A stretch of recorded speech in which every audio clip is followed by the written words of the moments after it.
इकबाल, मेरा एक ड्रामा था इकबाल और शैतान।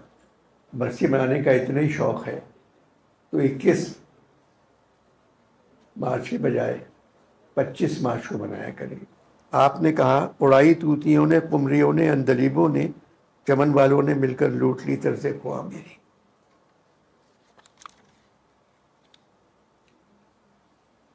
मीर ने कहा मीर क्या है फ़कीर मुस्तगना, आवे उस पास बादशाह तो क्या। आपने कहा कहाँ से तूने इकबाल सीखी है ये दरवेशी, कि चर्चा बादशाहों में है तेरी बेनियाजी का। अंदर मसरूद दिमाग एक सा है, सोच एक सी है, रंग अलग अलग है, तो इसलिए इसको चीटिंग मत कहो। इकबाल, मेरा एक ड्रामा था इकबाल और शैतान टीवी का। उसका एंड है कि शैतान इकबाल के साथ बैठे हुए हैं। वो कहते हैं, इकबाल पूछते हैं शैतान क्या कर रहे हो आजकल। बोल रहे ये पाकिस्तानियों ने मुझे निकम्मा कर दिया है, सारा दिन लेटा रहता हूँ मैं। तो अल्लामा कहते हैं क्यों। कह रहे मुझे आउट ऑफ जॉब कर दिया, सारे मेरे काम खुद कर रहे हैं। इकबाल के साथ एक पाकिस्तान के वज़ीर आज़म भी बैठे हुए हैं, साबिक आईजी बैठे हुए हैं, और एक रेंजर के सरबराह बैठे हुए हैं, और शैतान भी बैठा हुआ है। तो जब ये कहते हैं कि सारे काम पाकिस्तानी कर रहे हैं, मुझे बेकार कर दिया है, तो अल्लामा इकबाल कहते हैं ला हौल वला कुव्वत। तो वज़ीर आज़म भी गायब हो जाते हैं, आईजी भी गायब हो जाते हैं।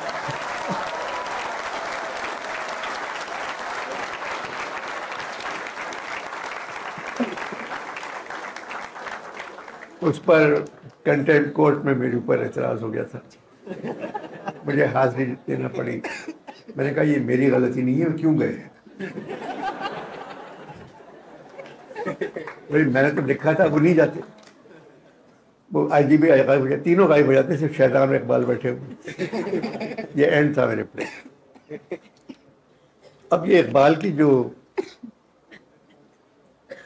मैं गया था एक्सपो में 2 साल पहले, ये 9 नवंबर को इकबाल का डे था। तो मुझे सरकार ने भेजा कि आप जाके एक्सपो में, वहाँ मैं गया तो उनके पाकिस्तानी जो पवेलियन था उसके साथ एक थिएटर था, वहाँ इंडियन एम्बेसडर बैठे हुए हैं, पाकिस्तानी एम्बेसडर बैठे हुए, बहुत लोग भरा हुआ था, और मुझे इकबाल पे बोलना था।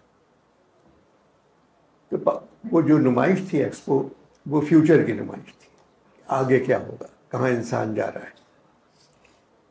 तो मैंने उनसे कहा, पवेलियन वालों से, कि आपका इकबाल का कम से कम एक शेर पवेलियन के ऊपर लिख देते, वही सारी नुमाइश है। वो एक शेर था काफ़ी, और खाली होता इसका। उरूज आदम खाकी से अंजुम सहमे जाते हैं, कि ये टूटा हुआ तारा महे कामिल न बन जाए। उरूज आदम खाकी से अंजुम सहमे जाते हैं, कि ये टूटा हुआ तारा महे कामिल न बन जाए। मगर वहाँ ब्रिगेडियर साहब थे, वो उरूज आदम खाकी समझे, उनको कह रहे हैं खाकी ये पहनते हो कपड़े। उरूज आदम खाकी से अंजुम सहमे जाते हैं, कि ये टूटा हुआ तारा महे कामिल न बन जाए। खैर ऐसी बहुत चीज़ें हैं। शायद कि ज़मीं हो ये किसी और जहां की, तू जिसको समझता है फलक अपने जहां का। ये अल्लामा कह चुके हैं कि क्या है उनका। अब ये पेंटिंग है, वैन गॉग की पेंटिंग है। सूरज ने जाते जाते शामे स्याह कबा को, तश्ते उफ़क़ से लेके लाले के फूल मारे। जब सूरज डूबता है, सूरज ने जाते जाते शामे स्याह कबा को, तश्ते उफ़क़ से लेके लाले के फूल मारे। पहना दिया शफ़क़ ने,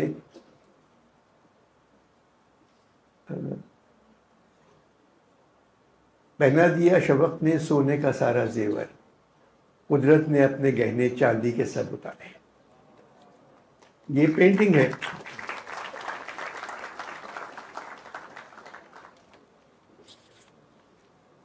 बादल को हवा उड़ा रही है, शानों पे उठाए ला रही है। जवानी है तो ज़ौक़े दीद भी, लुत्फ़े तमन्ना भी। हमारे घर की आबादी क़यामे मेहमा तक है। ये मिसरा कैसा है? हमारे घर की आबादी क़यामे मेहमा तक है। खुश आ गई है जहां को कलंदरी मेरी, वगरना शेर मेरा क्या है, शायरी क्या है। मुकाम परवरिश आहो नाला है ये चमन, न सैरे गुल के लिए है न आशियां के लिए। गुल तबस्सुम कह रहा था जिंदगानी को, मगर शमा बोली गिरिए गम के सिवा कुछ भी नहीं। अब ये शेर आप लोगों ने पढ़े भी नहीं होंगे, नज़र से भी नहीं गुजरे होंगे। आपने बोई कि मिल्लत के लिए वो फला और ये और फला।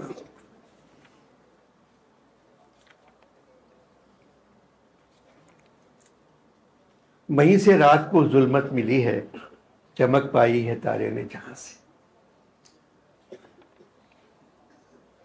अब ये मस्जिद कर्तबा का एक है कि एक 38 साल का लड़का मस्जिद कर्तबा में बैठा हुआ है और वो देख रहा है, वादी कोहसार में गर्क शफक है सहाब, लाले बदख्शां के ढेर छोड़ गया आफ्ताब। ये कर्तबा में गुलाब के जो फूल वगैरह लगे हैं, ये पूरी नज़म आप ज़रूर पढ़िएगा इसको। सिलसिले रोज़ो शब नक्शगरे हादसात, वो कर्तबा के आर्किटेक्चर के ऊपर लिख रहे हैं। उनका एक मिसरा जो है, मौज़े फ़न की है खून जिगर से नमूद, जब तक आप जान नहीं देंगे किसी के लिए आप कुछ हासिल नहीं कर सकते। मौज़े फ़न की है खून जिगर से नमूद।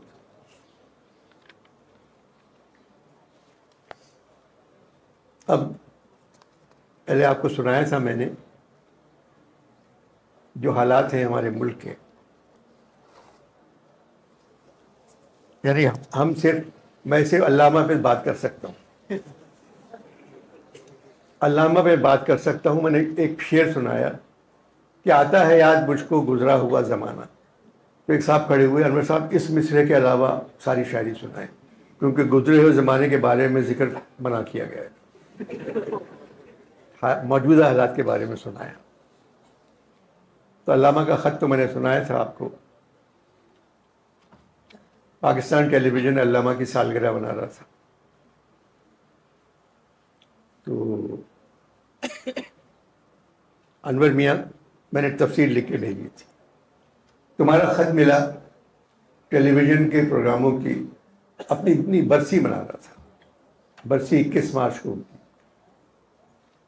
तो अपनी बरसी के प्रोग्रामों की तफसील सुनकर दुख हुआ। टेलीविज़न वालों से कहो कि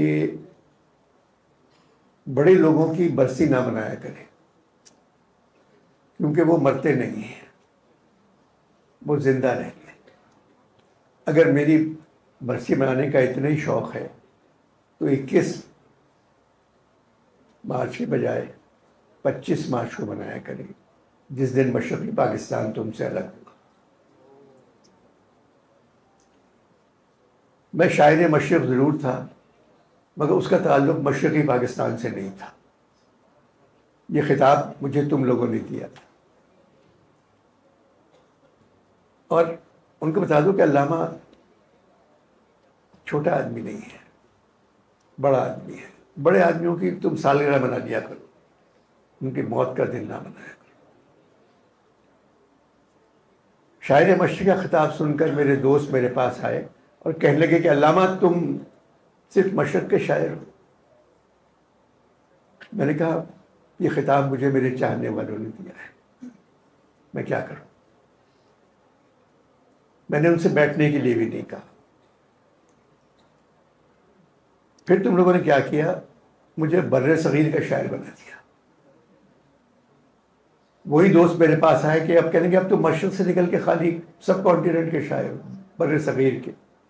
मैं चुप रहा कि ये खिताब तो मुझे इन लोगों ने दिया है, मैंने बैठने को नहीं कहा। फिर वो मेरे पास आए कहने लगे अल्लामा आप तुम एक मुल्क के शायर हो, पाकिस्तान के। मैंने पहली मर्तबा उनसे कहा कि बैठो। बैठ गए। मैंने कहा इससे बड़ी बात किसी शायर के लिए और क्या हो सकती है कि एक मुल्क उसकी पहचाना जाए, उससे एक सरजमीन उससे पहचानी जाए। अनवर मकसूद, मैंने पाकिस्तान की झलक उस दुआ में देखी थी जो मैंने मस्जिद करता में बैठ के मांगी थी। पाकिस्तान की मिट्टी की झलक उस खून में देखी थी जिसके बारे में मैंने तराबलस के खून में नजर आई थी, तराबलस के शहीदों के। मगर तुम कमबख्तों ने 1971 में मुझको से मगरबी पाकिस्तान का शायर बना दिया। जिस तेज़ी से तुम मुझको और मेरी शायरी को कम कर रहे हो, मैं उस दिन से डर रहा हूँ जिस दिन फरीदा खानम कहे कि मैं आपकी खिदमत में इकबाल सियालकोटी का कलाम पेश कर रही हूँ।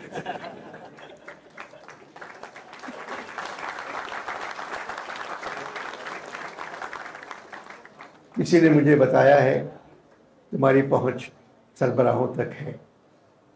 अनवर, इस दफ़ा इस्लामाबाद जाना तो मेरी तरफ से कह देना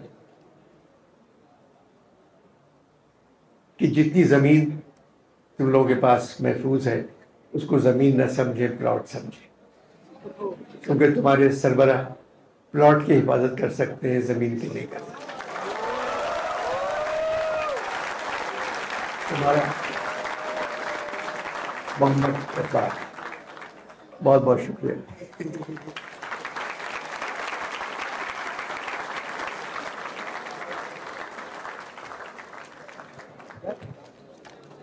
Before we continue, we would like to express our gratitude once again. Sir, your presence was gift to us all. Now,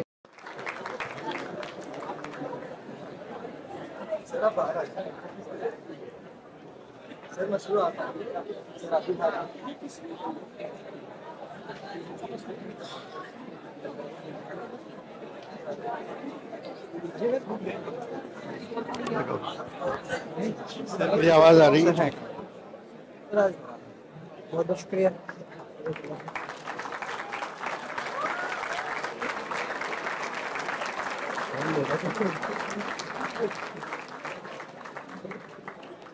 शुक्रिया सर, नवाजिश, बहुत बहुत शुक्रिया। Thank you so much, sir, for gracing us with your presence. मैं निकल रहा हूँ। Thanks to CBS, Greentree, and all of you for being part of this memorable event. As we part ways, may the shared moments and insights linger, lighting up your path until we meet again. Thank you so much, everyone, and Allah Hafiz. मैं इस तोहफे का शुक्रिया अदा करना चाहता हूँ। आप सबको देख के, आपसे मिलकर बहुत अच्छा लगा। मगर मैं दुआ कर रहा हूँ इस इमारत में मलिक रियाज ना हो।